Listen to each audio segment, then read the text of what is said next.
Hey guys, thank you very much for coming to visit again. I do not only write this music, but just enjoy it while it lasts. My name is DC Cook, and I have my guest here, Miss Peachy. Hello. Miss Peachy used to be a part of the Baltimore City Police Department, so she's going to tell us a little bit about that. Also, you know what we got to do first, right? We got to get into this wine, baby. So remember, we had this wine one time before, and I liked it so much I had to get it again. So we are going to to drink this. Not all of it, but we're going to drink this. This is a really, really good wine. We just sat here and drank some of it earlier before it even got started, so that's why the cork is up already. This is really good. Let's see if I can get this top off. Oh Lord. Oh Lord. Oh Lord. Don't Oh Lord. It's coming. Got it. Okay. So let's pour. Let's pour. And this is Jamal's Dream. It's really good. It's a Moscato. We're gonna be done with this now because this is gonna be it for this. This bottle is empty now, so we're gonna go ahead and get into it and let Miss Peachy tell us about her experiences and how she juggled being a police officer with raising her family. So let's get into it. Hey, Miss Peachy, how are you? I'm great today, Cindy. How are you? I'm fine. Good. So just tell us about what made you become a police department, first of all? Become a police officer, first of all. I became a police officer. It used to be a 7-Eleven right here on the corner of Orleans and Montford. Mm-hmm. And I used to manage that 7-Eleven when I was 17 years old. Oh, okay. Okay, and all the officers used to come in there to get, arrest the individuals who was questionable about stealing. Right. And they used to just tell me all the time, you know what, you will make a good cop. When you get old enough, you should join Baltimore City Police Department. Right. So after I graduated from high school, I tried to go to college, but I had a kid and I had to go find a job. So I joined the police department. Oh, wow. And going through the academy was fun. Mm-hmm. Was fun. I was the quickest person to draw my gun out of our holsters. Uh-oh. I was the quick draw. The quickest one. Could nobody beat me in class 884. Nobody. So what was the training process like? The training process was, for me, I was athletic then. I was only 22, 23. Right. I don't want to talk about that age now, but it was pretty easy then. But if I was to try to do it today, I would struggle. Oh, okay. So you most definitely had to be a little athletic, Mm-hmm. to do the training. Okay. The agility test to get into the department, I don't know what it is now, but it consists of pulling a 150-pound dummy. Okay, full of sand, I can do that. Like I said, I was young then. Right. I didn't even work.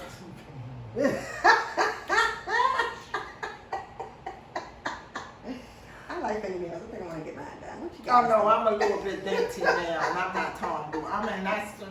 Let's get back to the police department. That was about to be for another show. Let's get back there. But I really enjoyed being a police officer. Mm-hmm. Now, I was kind of naive to the drug world then. Mm-hmm. I had, family members that was, out there in that world. Right. And if it wasn't for my family members, Cindy, teaching me about that drug and how they got hooked on it, Right. I wouldn't have been as effective as an officer out on the street. Right. Okay, because once upon a time, before I went to my family members and talked to them and asked them, tell me about it, I used to be nasty because that's how I was trained. Right. Who are these people? Right.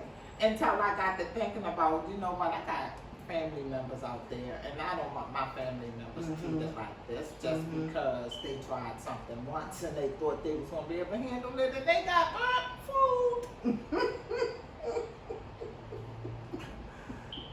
You know, so I'm thankful for them. Very thankful for them. My job wasn't only to lock people up. Right. Everybody don't deserve to get locked up. And that's, I had a partner, and me and Denise Wilkes, oh my God, that's what you need to get on this show. You will laugh from the time you start to the time you end. The girl is crazy. But she was my partner for years. And it was, they called us Cagney and Lacey. Oh, wow. They called us, we used to have a sergeant, and when we did community policing, Sergeant Charlie Hess, we was Charlie's Angels. Oh, wow. Charlie's Angels? You know, so. They kept you in TV shows. Where was the money? Where was the money? Because it wasn't enough. It wasn't enough. You know, but you know, did I go through anything as a female on the department? Now you notice I didn't say a black female. Right. You notice I didn't say that, right? Okay. But as a female. Period.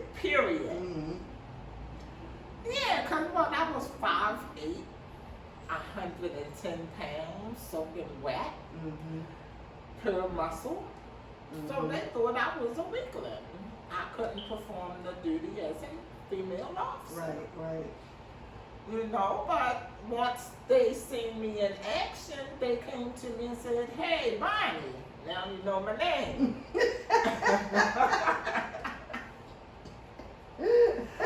know, I didn't know you can get down like that. Right. Nobody know I can get down like that. But I love my job. I enjoy being an officer.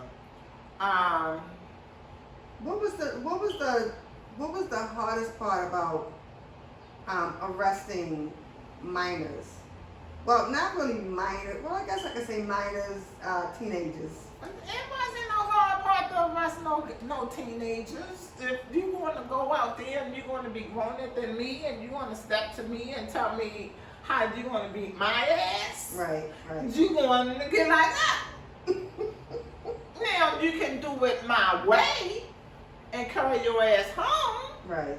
Where you belong. Right. So you was one of those officers that gave chances first. Yes. That's good. If you deserved it. Right. Because police get a lot of negativity thrown towards them because it's so much negative things that's going on in the police force. There's so many officers out here that just, to me, kind of take that power to their head and just run with it. And so, that's why I had to ask that question. I have two cousins that's in the police department right now. But I wanted to talk to somebody that was retired from it. Let me say something, Cindy. With everything that's going on in this world right now, sometimes I don't like to discuss it because I lived the life as a police officer. Right. And don't nobody know what a police officer goes through. True. From the time they walk out their door to the time, hopefully, that they make it back home safe. Yes. They don't know the abuse that we take from the citizens that's not told. Right. That's not spoken of. Because you know why? We're the ones that de-escalate it and just leave it alone because it's petty. Right. Now, if you do have those officers, and I'm not going to say use the black and the white because I've seen it both as far as brutality. Yes. Okay, so I can't sit up here and say some racial thing, but if you want to say an officer's neck on the knee is not murder, all of that man's weight was on that man's neck. Yeah. Most definitely murder. You know, so that right there, an instance like that, yeah, that's racial. Yeah, it's racial. He wouldn't even allow nobody the medic, the female medic. Yeah. He wouldn't even allow her to help him. Yeah. So you know that's racial. Yeah. All the way around, 100%. I agree. Racial. Yeah. Now, is there racial disparities in the police department? Yes. Did I go through some of it? Yes. When I was in community service, my supervisor had went away on vacation or something, and this organization wanted me to go to Atlantic City and speak. And I went to my lieutenant then and asked, and he said, "Sure, go ahead, do it." So they paid for everything, you know, the hotel room, the meals, and everything. Right. So when I got back and he found out that I went, went and told my lieutenant that I went behind his back and asked him when he didn't know anything of it. Did that piss me off? Yeah, it pissed me off because you just lied.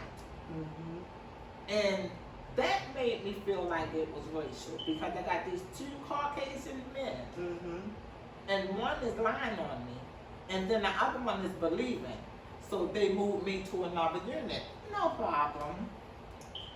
You know, so it's a lot of that's in in that department. Right. Did you ever have to? Ever have to go to a situation where you had to remove a child from their home? I went to several situations where I had to remove a child away from their home, and to remove a child away from their mother is the worst thing anybody can do. Yeah, I bet. Because that child wants their mother. Yeah. You know, but these mothers have to understand it's your responsibility to take care of these Right. children. And that's what I wanted to find out. Like, it has to be hard for you and the child, for you as an officer and the child to remove from the mother or father if the father was raising. It's real I hard, think, especially on the younger kids. Yeah. Because see, the younger kids don't understand exactly. as much as the teenagers Right. do. So when you removing that younger kid, they reaching. You know, they want their mother. They don't want you and nobody else but their mother. Screaming and crying. Yeah, that's got to be a hard thing. That's got to be a hard thing. The crimes that hurt me the most as an officer was crimes dealing with children under the age of 13. Except for if it deals with any type of sexual abuse. Okay, except for that. But children under the age of 13 and our senior citizens, they helpless. Why would you want to mess with them? Why would you want to mess with our babies? Because let me tell you something, Cindy. If it was my way, all of this killing out here, everybody that kills somebody says Trump wants his own world. Everybody that's out here killing our babies for no reason at all, send them to Trump. You know what? Let Trump have them. I was telling my husband, I think I'm gonna make this a different topic. I was telling my husband at one point that I don't think it's fair that these gun happy people, male and female, because it could be either or, they have the right to live free of taxpayers. And I always say, I feel like if you can kill, you can be killed. And I feel like giving somebody a life sentence and they're just living off of taxpayers' money, you're housing them, you know, they can still talk on the phone, they can still watch TV, they can still do all types of things they could do while they're out here in the streets, right? But I think that if they have a life sentence, I feel like they should be sent to war. I feel like they should be sent to war, and if they make it back, then they're done with their sentence. But if they can't make it back, if you give them a life sentence, let's say you want to say if you stay here, you're gonna be in jail for the rest of your life, right? But if you go there, you got 20 years to fight. if you make it out of there after 20 years, you free. Right. Right? Because apparently you're gun happy, right? And apparently life doesn't matter to you, right? So you get to kill whoever you want to kill, and you get to play with all the guns you want to play with. But the thing is, if you get shot, we're not coming to get you. You're gonna have to do something. You're gonna have to take it yourself. If we're not gonna bring you back to the States. None of that. We're not gonna do none of that, right? I feel like that would be a good life sentence. I think so too, and on that topic and staying within the police department,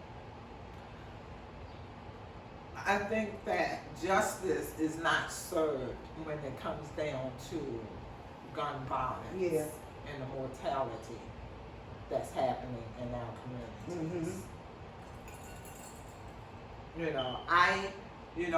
It's like I tell my kids, if you're right, I fight for you. Yes. If you're wrong, I just stand there beside you to make sure you don't get fucked over, but you gotta do what I would do. Exactly. What happened to that? Girl, we can take this on the police department.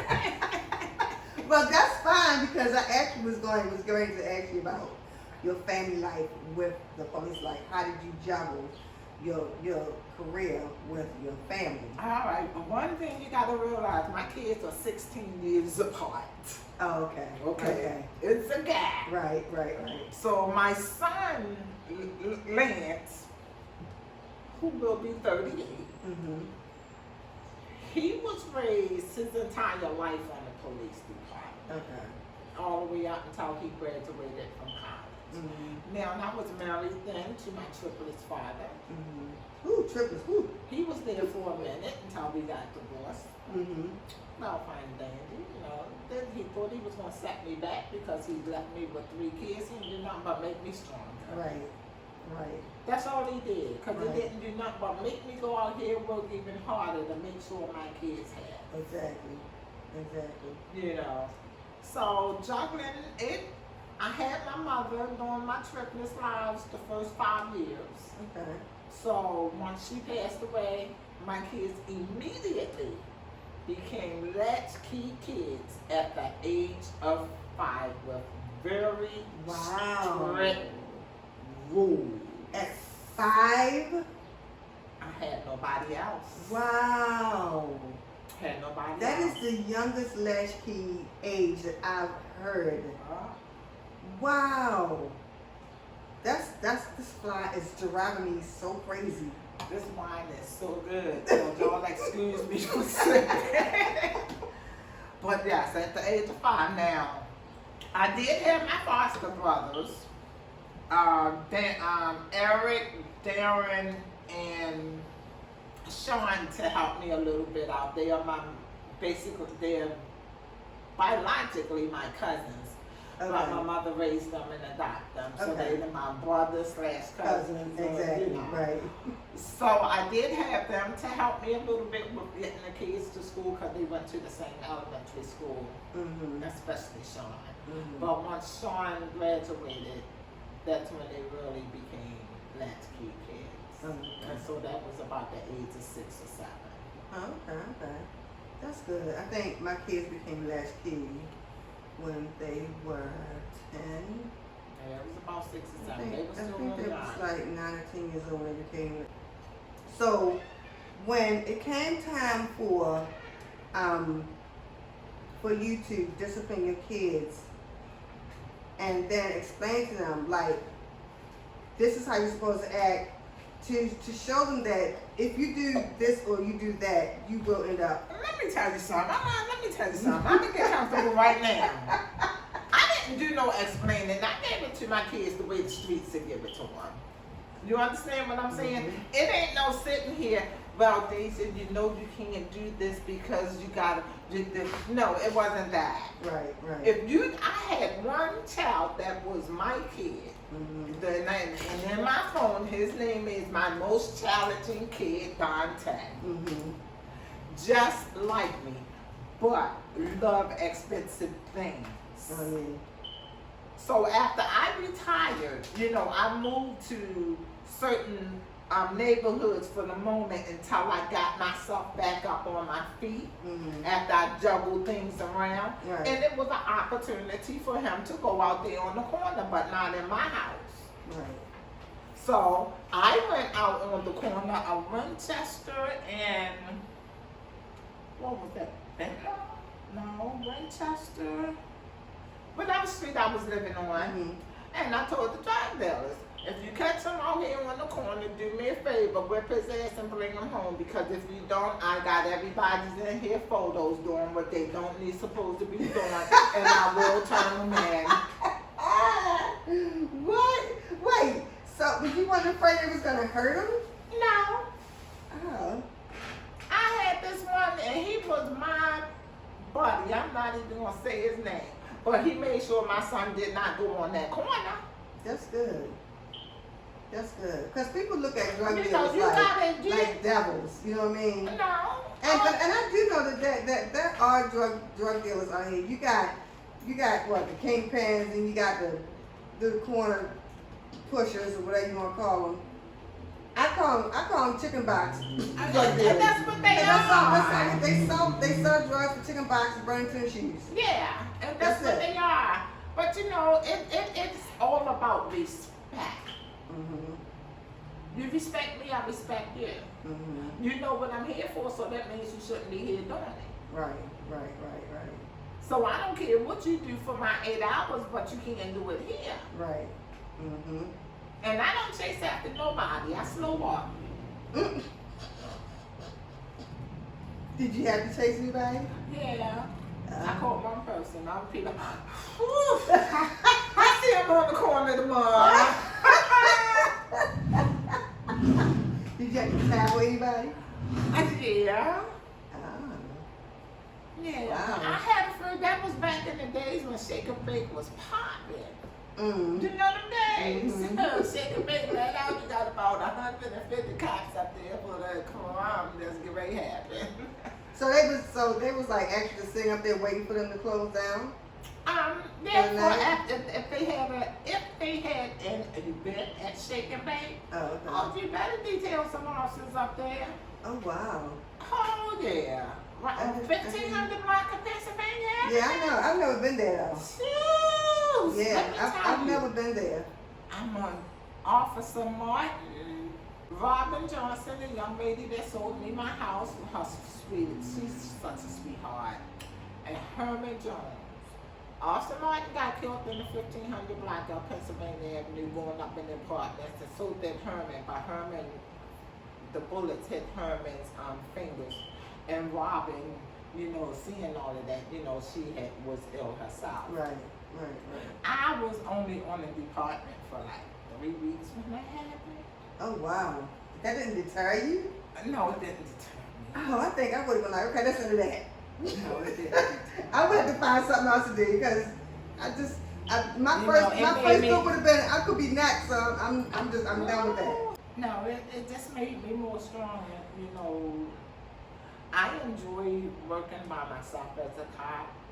I enjoy walking Pennsylvania Avenue, standing on the corners by myself. You know, because that gives me the opportunity to talk to people. Oh yeah. And the only way you're going to get to know the post is if you talk to people. Right.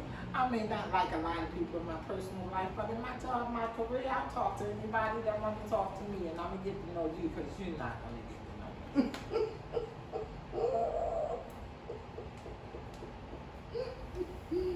Oh wow, that's funny. Anybody ever confess anything to you? A lot of people had trust in me. I mean, like in just like when you just talking to them in general as a police officer, when you walking your beat. A lot of people confessed to me about certain things, but it wasn't nothing that I can do because it was things that was already taken care of. Oh, okay.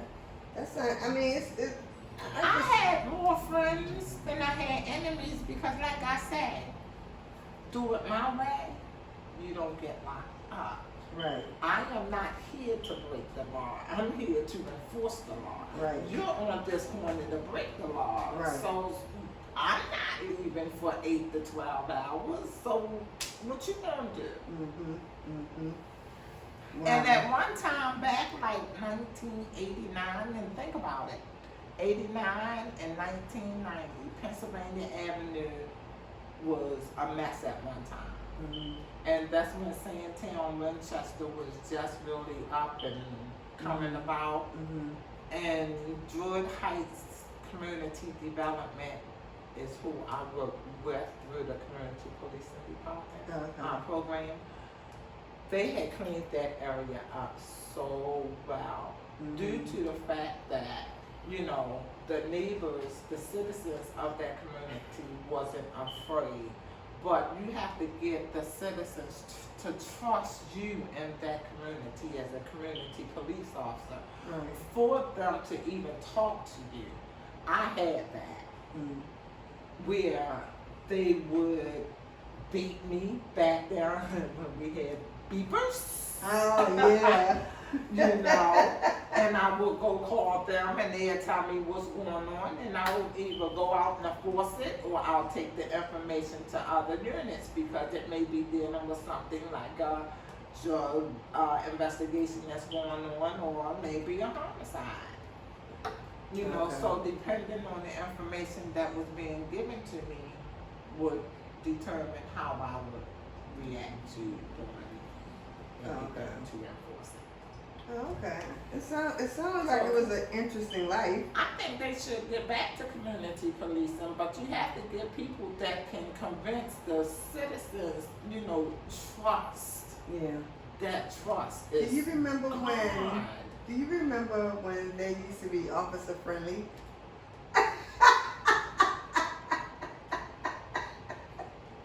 Will escape.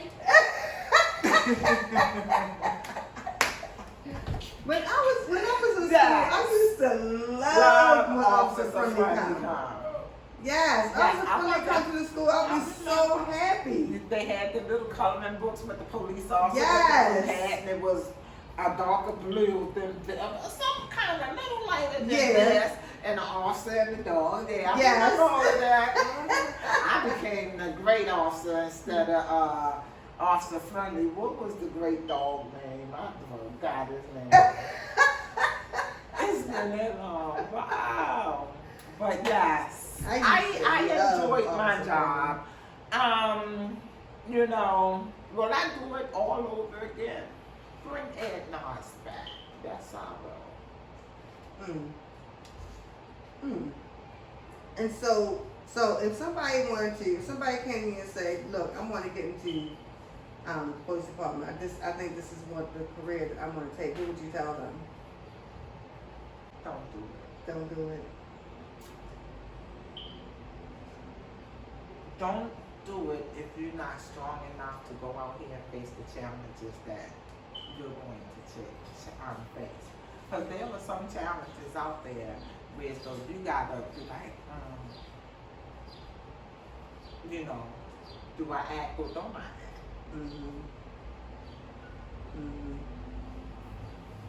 Wow. It's a lot I probably would say the same thing. Don't do it because, probably because it's so much brutality with the police department right now. I'm gonna have to stop you on that, Miss Cindy. It's not that much. You only see what's being shown on the news. You're exactly right. And you have just as many good cops on the police department than you have bad cops. True. See, they're not showing what the good officers do. You know, they're not showing nothing about that. I get that what you just said, that touches the spine. You know, because again, like I said, sometimes if you're not a cop, never been a cop, some of the brutality out there is not what you see. you know what's brutality and what's not brutality. But the bullshit we've been seeing on TV lately, that's brutality. Period. Period. I wasn't trained like that. A lot of the guys that I work with, they, you know, we had discussions about it over Facebook, and we wasn't trained like that. Yeah. I also feel like they should really do a much better background check. Yeah. Only because it's a lot of prejudiced cops out there. Yeah, I think that. But you know, you have your own kind that's prejudiced too. That's true. That's true. And I'm only speaking from experience. You absolutely right. You're absolutely right. You know, so sometimes that's reaching crime right now, and that's a sore thumb to me because I disagree on a lot and agree on a lot. Right. It's the stress that officers go through, and we go through some stress. I went on Pennsylvania Avenue a couple of years ago to my stepdaughter's grandmother's funeral. They knew me before I knew them. And I haven't been up there since 2010. Wow. So it's still stress, even if you're retired, because you don't remember everybody you locked up.